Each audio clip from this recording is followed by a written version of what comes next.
Halo, perkenalkan nama saya Fitra Herani, NIM 2021020147, kelas TI 2D. Di sini saya ingin menjelaskan sedikit tentang memori utama atau main memory. Memori utama digunakan sebagai akses data cepat oleh prosesor dan tidak berfungsi sebagai tempat untuk menyimpan data. Memori utama dapat diklasifikasikan menjadi dua, yaitu RAM atau Random Access Memory dan ROM Read Only Memory. Istilah RAM dan ROM tentu sudah tidak asing lagi di telinga kita. Kedua istilah tersebut sebenarnya sudah ada sejak lama dalam bidang teknologi informasi. Istilah tersebut sendiri dapat digunakan sebagai media penyimpanan data komputer, yang tentunya kedua istilah tersebut memiliki perbedaan dan cara kerjanya masing-masing. Jika dilihat dari namanya sendiri, memang sekilas memiliki kemiripan, namun RAM sendiri lebih identik dengan pada penyimpanan data yang termasuk di dalamnya adalah berbagai instruksi program. Selain itu, fungsi RAM ini sendiri bersifat sementara, sedangkan ROM sendiri lebih bersifat permanen sebagai tempat penyimpanan. Baik, saya akan masuk di pengertian RAM. RAM merupakan singkatan dari Random Access Memory, yakni sebuah perangkat keras yang ada pada komputer, yang mana perangkat keras tersebut dapat dimanfaatkan sebagai tempat penyimpanan data, atau lebih sering dikenal dengan istilah memori. Lebih dari itu, RAM juga dapat dimanfaatkan untuk menjalankan berbagai instruksi program. RAM ini sendiri termasuk sebagai perangkat yang bersifat sementara. Hal ini berarti data yang ada pada memori tersebut dapat saja hilang, seperti saat Anda mendapati adanya komputer yang mati, ataupun listrik yang menyuplai daya kepada komputer dicabut atau dimatikan secara mendadak.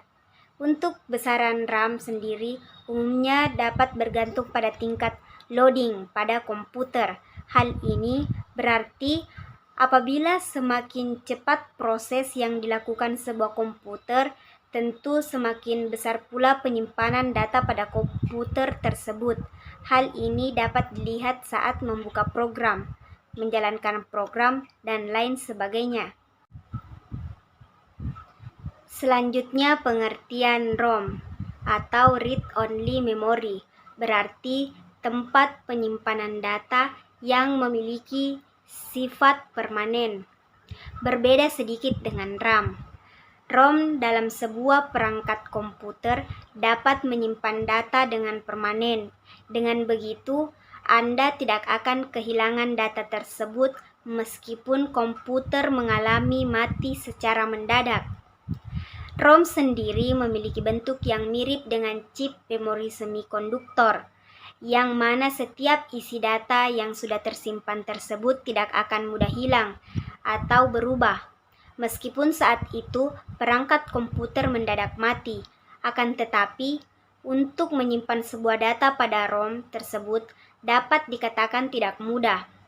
Hal tersebut lantaran ROM berisi program-program default pabrik, yang dengan begitu penggunaan ROM ini sendiri umumnya hanya digunakan dalam penyimpanan firmware. Nah, kita masuk di fungsi RAM dan ROM. Tapi terlebih dahulu saya ingin menjelaskan fungsi RAM. Yang pertama itu untuk membaca sebuah data. RAM pada perangkat komputer dapat menyimpan keseluruhan informasi dan data Anda lewat hard disk. Kemudian Anda dapat membukanya lebih cepat apabila kapasitas RAM tersebut besar. Hal ini berarti apabila kapasitas RAM yang Anda miliki pada perangkat tersebut kecil, maka program pun akan lebih lambat dalam melakukan tugasnya. Nah, fungsi kedua dari RAM itu sendiri, yaitu sebagai penyimpanan bersifat sementara. RAM dapat berfungsi sebagai penyimpanan data sementara. Hal ini berarti saat Anda menjalankan program dalam komputer, maka RAM yang ada pada komputer tersebutlah yang akan menyimpan data sementara. Sebagai contohnya, saat Anda membuat sebuah makalah, dalam proses tersebut, RAM akan menyimpannya sebagai data sementara. Dalam menjalankan fungsi RAM sebagai penyimpan yang bersifat sementara ini, sangat penting bagi Anda untuk segera menyimpannya. Hal itu wajib dilakukan demi mencegah terjadinya kehilangan atau kerusakan maupun kehilangan data pada saat-saat yang tidak terduga, seperti padamnya listrik dan lainnya. RAM dapat fungsi ketiga, yaitu RAM dapat membantu multitasking perangkat. Selanjutnya, yang jarang orang ketahui adalah RAM yang dapat berfungsi untuk mendukung penggunaan multitasking dalam sebuah perangkat. Sudahkah Anda mengetahui apa itu multitasking? Multitasking merupakan sebuah keadaan perangkat dapat mengerjakan dan membuka lebih dari 2 aplikasi, walaupun software untuk dijalankan. Dalam fungsian RAM sendiri, apabila kapasitasnya semakin besar, maka proses multitasking tersebut dapat dilakukan dengan semakin lancar pula. Maka proses multitasking tersebut dapat dilakukan dengan dalam keadaan komputer yang hang pun dapat diminimalisir dengan lebih mudah. Fungsi yang keempat yaitu mempercepat kinerja proses informasi komputer. Seperti fungsi RAM yang dapat melakukan multitaskingnya, fungsi RAM yang satu ini juga dapat Anda manfaatkan untuk mempercepat kinerja pemrosesan informasi perangkat komputer. Hal ini berarti kecepatan sistem komputer sangat dipengaruhi oleh kebesaran kapasitas RAM yang ada. RAM yang memiliki kapasitas besar dapat memudahkan proses penyimpanan dan penerusan memori ke CPU. Dengan begitu, aktivitas tersebut dapat dilakukan lebih cepat sehingga perangkat komputer pun tidak terlalu berat dalam melakukan pekerjaannya. Sedangkan kebalikannya, saat kapasitas yang dimiliki dalam sebuah perangkat komputer mengecil, tentu pekerjaan yang dilakukan pun dapat lebih lambat. Tak heran jika komputer memiliki kapasitas RAM yang kecil, maka penggunaannya pun dapat lebih lambat, bahkan dengan kecepatan terbatas. Sedangkan fungsi ROM yaitu yang pertama, ROM dapat Anda gunakan untuk menyimpan firmware. ROM bisa Anda pakai sebagai media penyimpanan lebih tepatnya, ROM di sini dapat Anda manfaatkan untuk menyimpan firmware yang berupa software atau lebih sering dikenal dengan perangkat lunak. Yang kedua, distribusi software komersial. ROM juga dapat Anda manfaatkan untuk melakukan instalasi software ke komputer. Nantinya ROM tersebut dapat mendistribusikan software yang akan diinstal.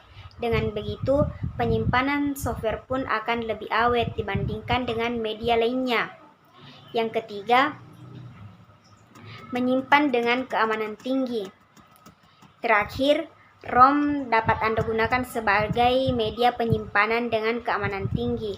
Hal ini berarti saat Anda menggunakannya sebagai media penyimpanan, tentu akan lebih aman serta lebih terbebas dari virus.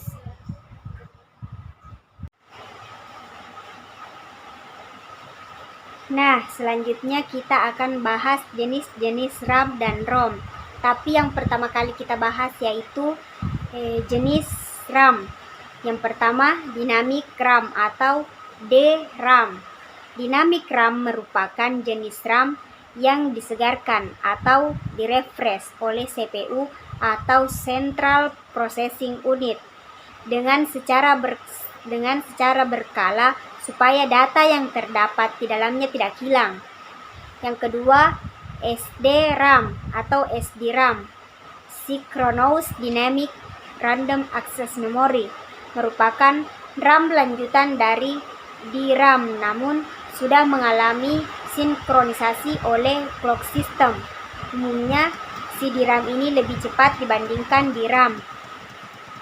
Yang ketiga itu DDR-RAM atau Double Rate Random Access Memory, disebut juga dengan DDR, merupakan jenis RAM dengan teknologi lanjut dari SDRAM.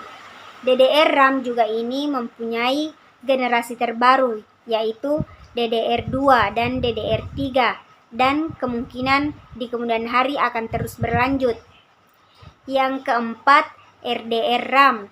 RDR-RAM atau Rambus Dynamic Access Memory merupakan jenis RAM yang proses kerjanya itu lebih cepat serta juga umumnya lebih mahal dari SDRAM. Jenis SDRAM ini digunakan pada perangkat komputer yang menggunakan Pentium 4. Dan yang kelima itu SRAM atau Static Random Access Memory, merupakan jenis RAM yang dapat menyimpan data di dalamnya tanpa harus ada penyegaran atau refresh dari CPU. Jenis RAM ini proses kerjanya juga lebih cepat dari DRAM serta SDRAM. Dan yang keenam itu EDORAM atau Extended Data Out Random Access Memory, merupakan jenis RAM yang digunakan pada perangkat dengan OS Pentium. Jenis memori ini dapat melakukan suatu proses penyimpanan serta mengambil data dalam waktu bersamaan.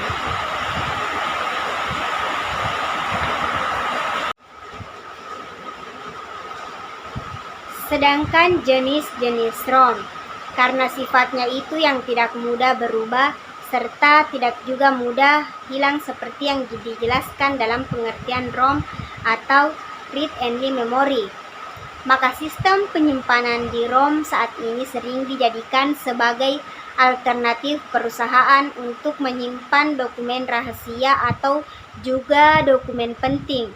Beberapa jenis ROM yang umum digunakan diantaranya yaitu yang pertama stock ROM.